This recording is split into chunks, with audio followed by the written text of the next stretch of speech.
Pusad Noor colony येथे HP व Indian gas cylinder साठवणूक करणाऱ्यावर LCB पथकाचा छापा। सुभाषवार नूर कॉलनी पुसद येथे HP व इंडियन गॅस सिलेंडर साठवणूक करणाऱ्यावर LCB पथकाचा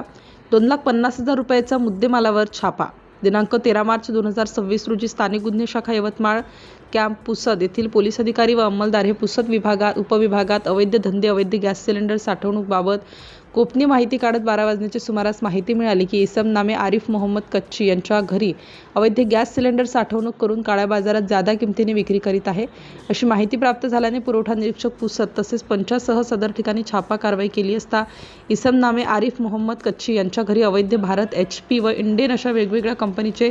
40 गॅस सिलेंडर 23 रेग्युलेटर नामे आरिफ मोहम्मद कच्ची राहणार नूर कॉलनी सुभाषवार पुसद तालुका पुसद जिल्हा यवतमाळ यांच्याकडे सदरचे गॅस बाबत विचारपूस केली असता उडवाउडवीची उत्तरे देऊ लागल्याने सदरचे करून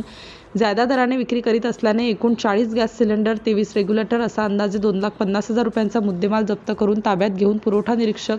पुसद यांच्या तक्रारीवरून पुसद शहर पोलीस स्टेशन येथे गुन्हा दाखल करण्यात आला। तहसीलदार पुसद रेखा वाणी मॅडम यांच्या मार्गदर्शनात धीरज बांडे, शरद लोहकरे, मुन्ना आडे, संतोष भोरगे, तेजाब रणखाम, सुभाष जाधव, रमेश राठोड, कुणाल मुंडोकार, सुनील पंडागळे, रवींद्र शिरामे, राजेश जाधव या LCB पथकाने नूर कॉलनी येथे छापा टाकून पुसद शहरात LCB पथकाची मोठी कारवाई करून एकूण 2,50,000 रुपयांचा 2,50,000 रुपयांचा मुद्देमाल जप्त करून आरोपीला ताब्यात घेतला आहे। सिटी इंडिया न्यूजसाठी जिल्हा प्रतिनिधी SK शब्बीर, यवतमाळ।